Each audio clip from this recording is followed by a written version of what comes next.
Self-myofascial release, really, really important, especially when we've got postural disorders. Before we get into any sorts of weight training or anything like that, we want to make sure that we're having a bit of a release of our fascial tissue so that our muscles can work effectively. So main thing to remember with what you've got, which is upper cross syndrome, the kyphosis, first thing we need to start doing is loosening up our really tight muscles, which in your case is your pec major, your pec minor. Our pec major, we've got this big fan-shaped muscle that starts at our clavicle and our sternum is where it originates from, and then it inserts actually over here into sort of the top of our arm. Okay, pec minor is underneath that, and it sort of inserts in our ribs, and it goes up in a bit more of a triangle shape, and it sort of inserts up in here. So we've got a bit of a sort of crossover structure there with these big fan-shaped muscles. What's happening with you is that these muscles are really, really chronically tight, probably from your army work, carrying all these big, heavy backpacks all day, and then when you come home, you're on the computer playing games a lot, so we're in this really slumped forward posture. So these muscles, over time, they get sort of glued in that position. So what happens with our fascia is when we're in a sort of postural deviance for a long period of time, especially with office workers, people like that are there for 8 hours a day, our body goes, oh, okay, we're going to be in this sort of structurally not good position. It's going to put a lot of pressure on my spine, whatever. How are we going to make this more stable for me so that I can function? And so what it does is it actually creates more sort of fascial tissue to glue your muscles in place so that it's sturdier. But what that does is it means we then have trouble getting out of that position. So you'll notice if you ever sit at a desk for a few hours at a time, and then you sort of get up and you want to do this, and it's a lot harder to do that sort of movement, is because your body started to compensate and glue you into that position. So that's why we need to foam roll. Foam rolling is sort of pressing on that sort of muscle tissue and all of those nerves and everything in there. It stimulates our nerve receptors to sort of release that muscle, but it also sort of biomechanically sort of actually physically breaks those bonds down. So it's like a neural sort of thing, but it's also a physical biomechanical thing. So right. It's not only our brain releasing that sort of tension, it's also physically we're ungluing that tissue and sort of breaking it apart, like you do with a glow stick. You know that feeling where you break it and it gets like smoother, and then you shake it. It's sort of like that. Right. Okay. So we're going to start off with our pecs, releasing those. What we're going to do is a pectoral self-myofascial release foam roll. Okay. So what I'm going to get you to do, I'll demo first for you. I'm going to get you to lay down, just on the ground. Okay. We're going to bring this foam roller up here under your pec. Okay. And you can just lay your head down on your arm, wherever's comfortable for you. And then we're going to have a bit of a play with rotating our arms around. But to start off with, I want you to just lay down on that one and get it underneath your pec.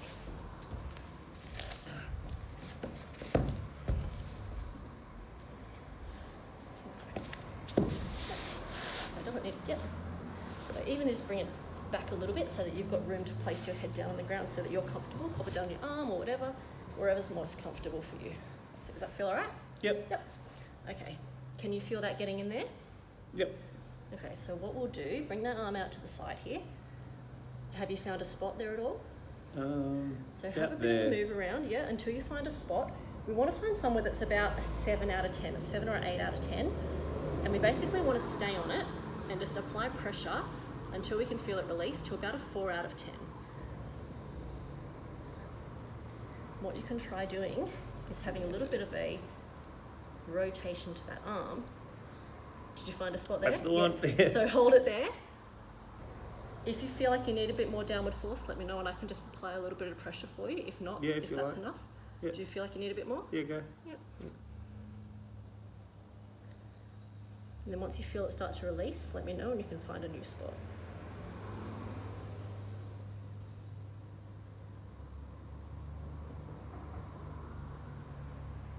Yep, just release. Yep.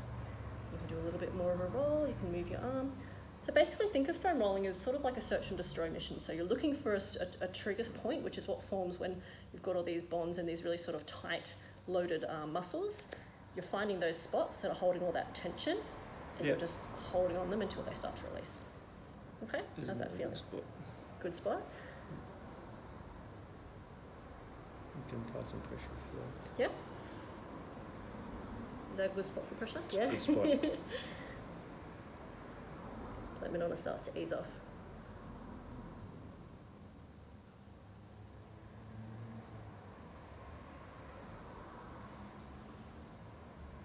Yep. Yeah. Yep. See if you can find another spot in there.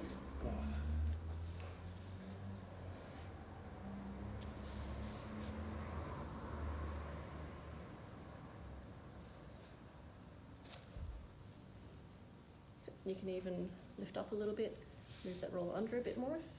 See if you can find something in there. Yep, move it back and forth. Feeling pretty good? Yeah. Yep, do you want to move over to the other maybe just side? there. Yeah? We'll get that one, then we'll move over to the other side, even you out a little bit. Good pressure. Pressure. That all right? Yeah, it's good.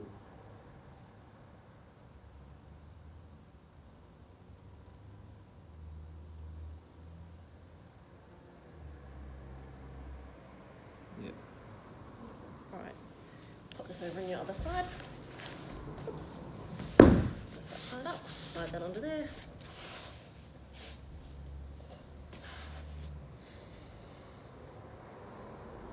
See, remember you can lay that head down if you're feeling like it's a bit.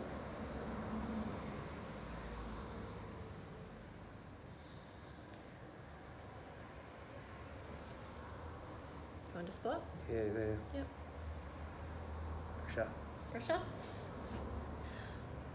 So what you would do, if I'm not around to do this for you, obviously you can't apply this little pressure by yourself. To take this up a notch, if the foam roller is a bit too much surface area for you and you're not getting a targeted enough sort of trigger point release, you'd move onto a ball. Okay, so you do the exact same exercise, just laying on a ball. So you're going to be a bit closer to the ground, but that smaller surface area means you're going to get a lot more focused release. You might be able to find some grittier spots in there as well. Yep. Some smaller places. Okay, that's released. Okay. Remember our little internal rotation of that arm. Yep. Hold it out and then, yep, that's it. Good spot. That's a good spot. Pressure. Pressure. Is that all right? It's good.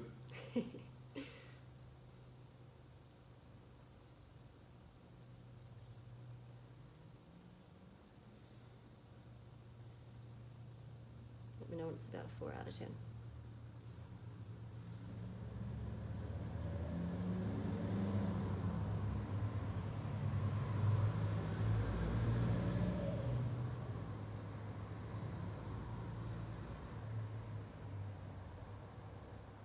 Yep.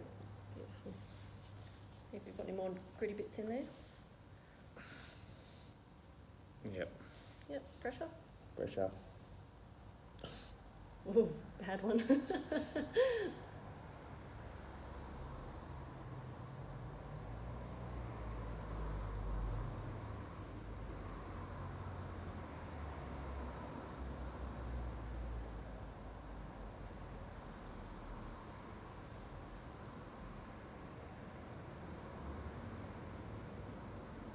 How's it feeling? Good?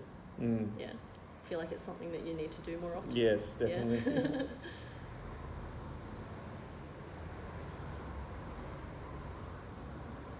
It will get less painful the more you do it. The more you release those bonds. But as long as we're staying using those movement patterns, okay, you can come out of that.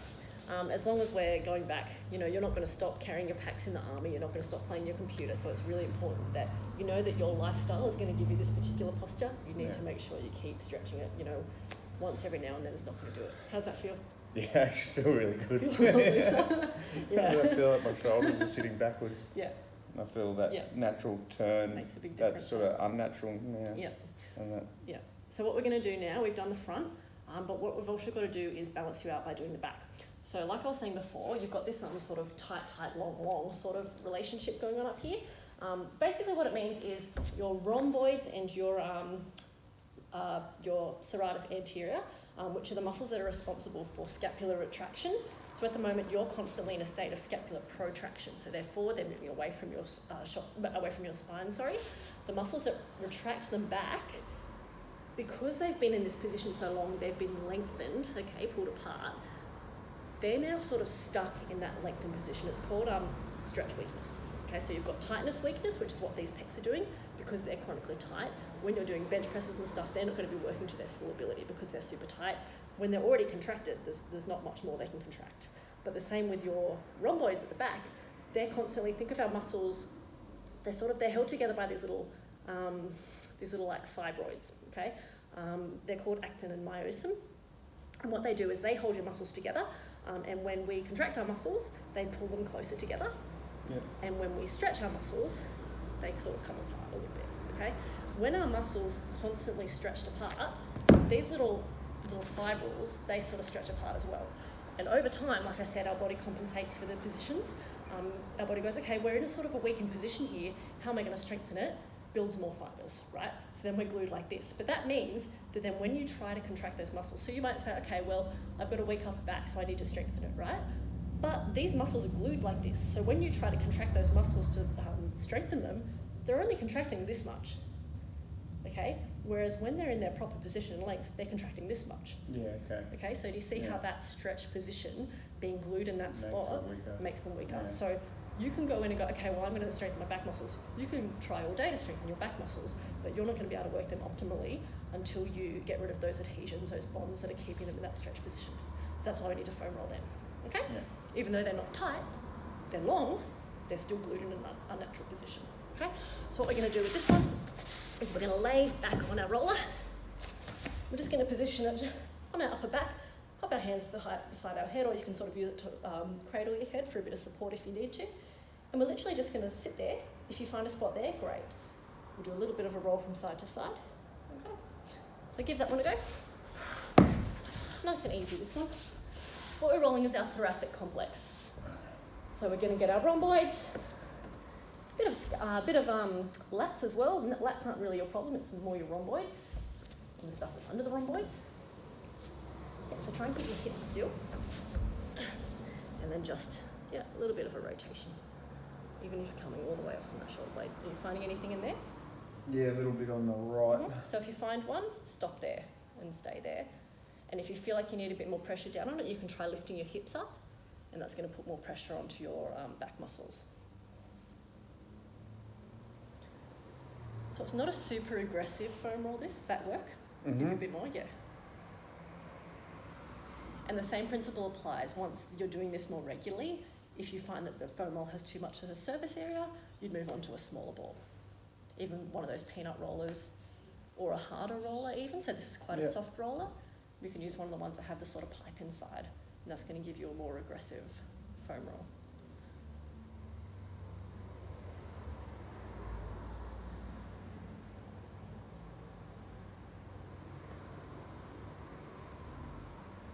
It's like radiating into my shoulder. Yep. It shows how much everything's connected, hey?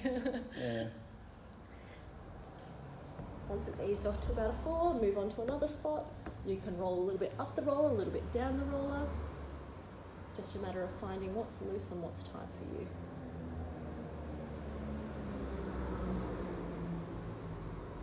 Main thing to remember is to find a spot and sit on it. A lot of people tend to think that foam rolling needs to be an active roll all the time. It's not actually the case. That can even sometimes aggravate the muscle and sort of cause it to spasm further. We want to just find a spot and just let it release.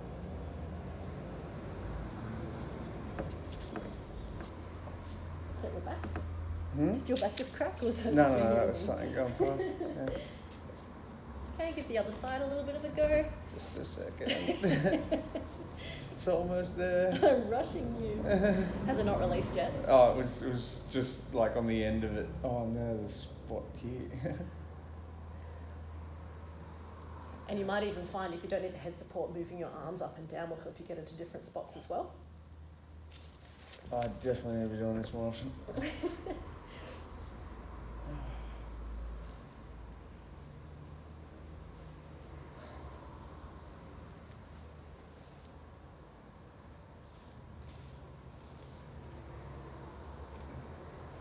I think the right side's a lot worse. Yeah, feel that difference? Yeah. Would you remember how I said during your postural observation that your right shoulder was a little bit further forward than your left? You had a bit of that rotation? Yeah. That could be why. It might be that you're a bit tighter on your right side. That might be because, is that your mouse hand on the computer? Might be that. Might be that hand's a little bit further forward than your other one. Could be any number of things. But most of the time you'll find a reflection in your environment, and your body's reflecting it back to you.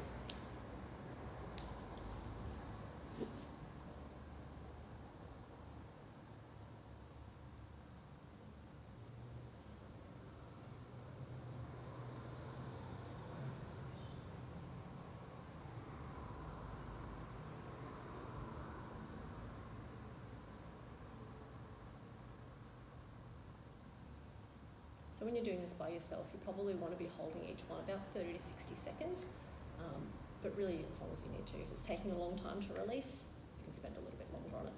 Minimum is usually about 30 seconds for any sort of stretching and foam rolling sort of stuff. That's about how long it takes for our muscles to release.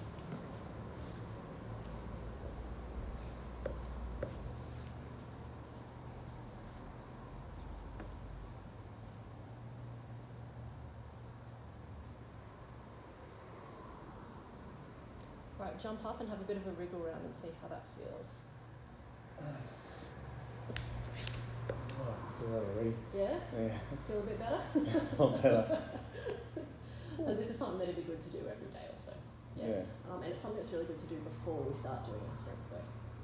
Yeah, so that, like I said, we unglue those muscles and we get them primed and ready for actually contracting and working. Like feel my shoulders Yeah. back more. Yeah, see, it makes a massive difference. It is. It looks massively different. Like I can see so much less of this part of your hand. You were very far forward before and now you're a lot more natural position, so that's awesome. Just shows you exactly what sort of stuff foam rolling does. Alright, so the first mobiliser we're going to do, foam rolling we're going to do, we've got two today. So we're going to focus on this sort of ankle complex because that seems to be moving a little bit. And it could be that the stuff further up the leg chain, in terms of the little pelvic tilt that we've got, the lumbar, some lordosis, ecdysis, all that, could be coming from a bit of ribs ankle moving. So we'll have a play with that and see what we can do. Either way, it's going to provide you with a better platform for your squatting and your lunging, even just walking upstairs to your everyday life activity with more stability, you can figure out some of that. So what we're going to do, we're going to start with the calves. We're going to start more on the medial surface of the calves, so the inside part, because like I said, all the inside section is what's going to be tighter, because that's what's pulling you in with that internal rotation. So we're going to loosen that to give us the space to be able to externally rotate. Okay? So the medial part of our calf, we've got the soleus muscle down here, we've got the gastroc, which sort of runs over and a bit more up towards the top here. We've got some muscles on the outside here as well, which run under our foot and connect to our toes. We're not going to focus on them today, we're just going to do this little medial stuff because that internal rotation. So what I want you to do, we're just going to pop our leg up on the foam roll. And to start off with, we just do one foot. And I just want you to find a spot and then just have a bit of a roll inwards. And if you don't really feel anything like that, you can pop your other leg up on top and get a little bit more pressure on that. You're going to come side.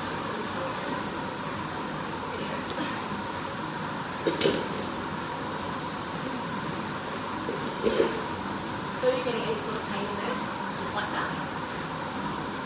Yeah. Are you? Yeah. Do you feel like you need a bit more pressure or is it good? You're actually getting enough? Yeah. So you're a little bit tight in there? Yeah.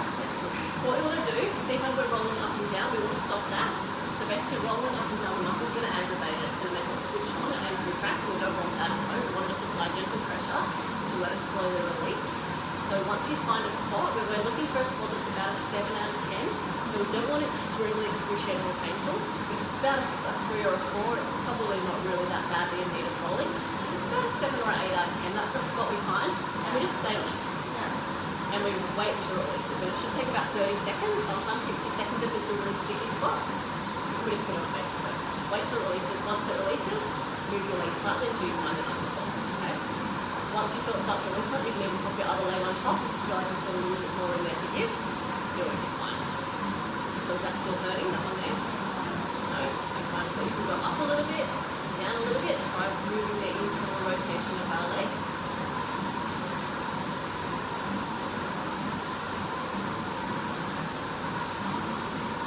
Spot? Yeah.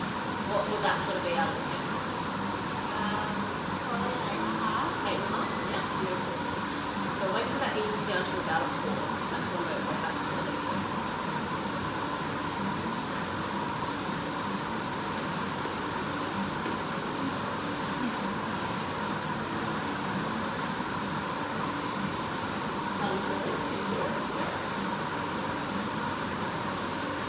Try going a little further up towards sort of just under your knee where our gastroc sort of inserts into our leg. You might find it's a bit sticky up there. Not so much, no? Try even a little bit down, a little bit lower, you might find something stickier down there.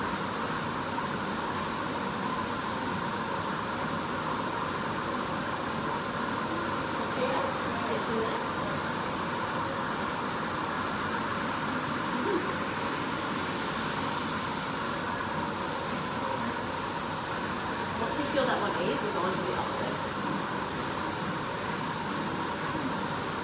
That looks like it's painful, doesn't it? From how your foot's like. Alright, that's it. So starting off, rolling in, finding a little spot.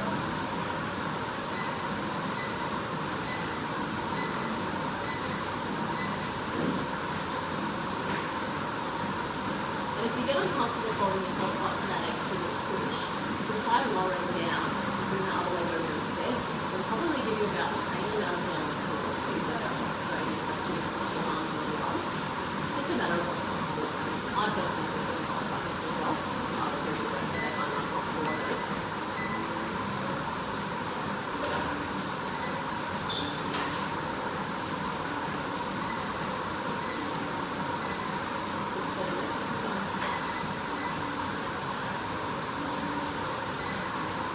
And if you get to the point where, if you do this regularly, the foam roll is not giving you enough, if you feel like you've got both your feet on there, up onto your hands, hips off the ground, you're getting all the down the force you can, you can't quite get to the spot, you can't quite get it to release, what we can do is we can reduce the surface area by going into a trigger point ball instead. So one of those little balls that we have up in the baskets, you do the exact same thing, you just sit it on the ball, let your body weight put it down onto it, let gravity do its work, you do your little turns, and it's just going to really focus that pressure on the core. A bit of muscle that you can learn this one. For now, this seems like it's not enough. If you're getting 8.5s out of it. Do you want to get this one? Yeah.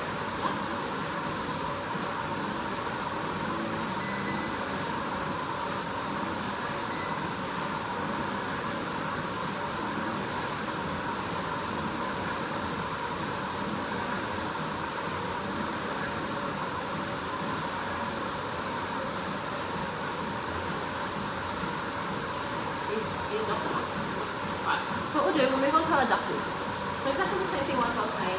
Here's something, our adductors, the inside of our legs here, could be a bit too tight, like what's internally rotating your foot. So what we're going to do is we're going to stretch those out, and then we're going to move on to some mobilizers, again, for the ankle complex and for our adductors as well. So anything that we're sort of foam rolling and releasing, we want to then follow up with a bit of a mobilizer so we can keep it moving, make sure it's working properly.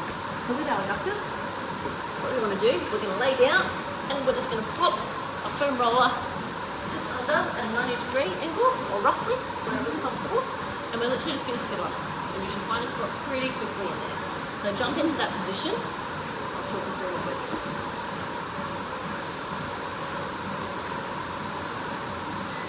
So straight down. Have you done this one before? No. Okay. Now most people are going to find this one pretty painful because we don't often think to roll it. So have you found a spot yet? No. Not yet? Not yet. Alright, what we'll do, we'll bring this roller out a little bit. So lower those hips down. So, Yes. yeah. So you can relax your upper body down if you want to, if that's not comfortable to stay up onto your shoulders. That's alright. It's alright? So what we want to do, try doing a little bit of rotation and see how that feels. Feel that? Yeah. Yeah? So if that's comfortable, you can hold it there, see if that releases a little bit. So with this one, it's playing with going sort of towards our hip more and then back towards our knee a little bit more, so going along the range of our inner thigh, and then also playing with that internal and external rotation of the spine, okay? We've got a couple of muscles running up there. We've got 3 of our adductors. We've got the longus, brevis, and the magnus. So you've got 3 big muscles playing in there that are all really tight, and that's what we're going to be working now. They all sort of start down at the sort of medial part of your femur, okay, up in the back here, and they connect up into your pubis, up at the top of your ischium as well. So your pubis and your pelvis, the lower part of your pelvis. So they're all running from the front here all the way around to the back here. Okay, they do a lot on the back up here, more, I should say.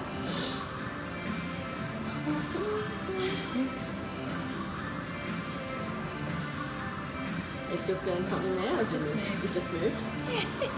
Still hurting? Yeah. This is what you see me doing all the time whenever you come in and I'm in here. Phonetically rolling my adductors. You see why now? Yes.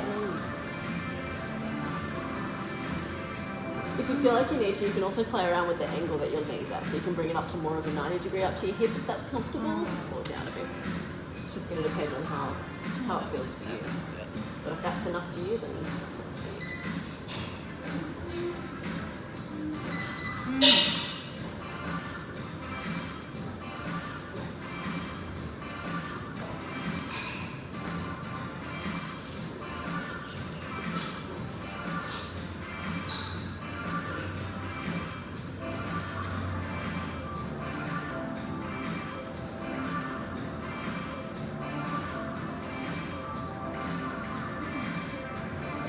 I'm very surprised. You're surprised? Yeah. You've got a good poker face. You don't look like you're in too much pain. Out of 10, what sort of numbers are you getting? Ooh. Probably a 9 on that. About a 9? So that just indicates that might be what's pulling your ankles in when you're doing the lunges. You might be really, really just chronically tight in your adductors. It's not something we think to stretch and roll a lot. But this might be something that would be worth incorporating a bit into your recovery sessions. I think so. Because I know you've mentioned before that you feel like you need to strengthen the inner thighs, but it's actually not the case. It's more that we need to release the inner thighs and work on strengthening up here our glute medius instead, because that's what's responsible for external rotation of the leg. Okay? So if your legs are internally rotating, these are overactive. Yeah. We need to do the opposite. We need to strengthen the muscles that oppose them and loosen these guys. So that might be what we need to work on. All right, do you want to go over to your other leg? See which side's worse. Yeah.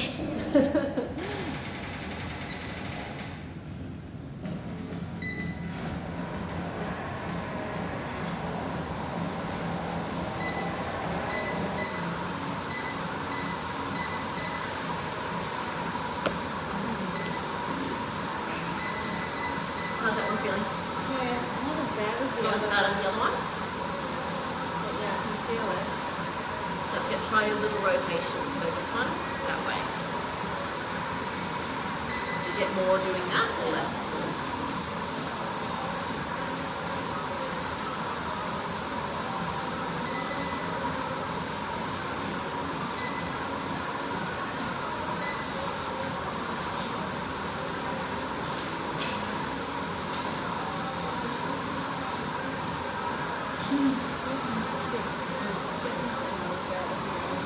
Knowing there is bad? What sort of numbers are you getting on that side? Out of 6? Yeah. It's much better than a 9.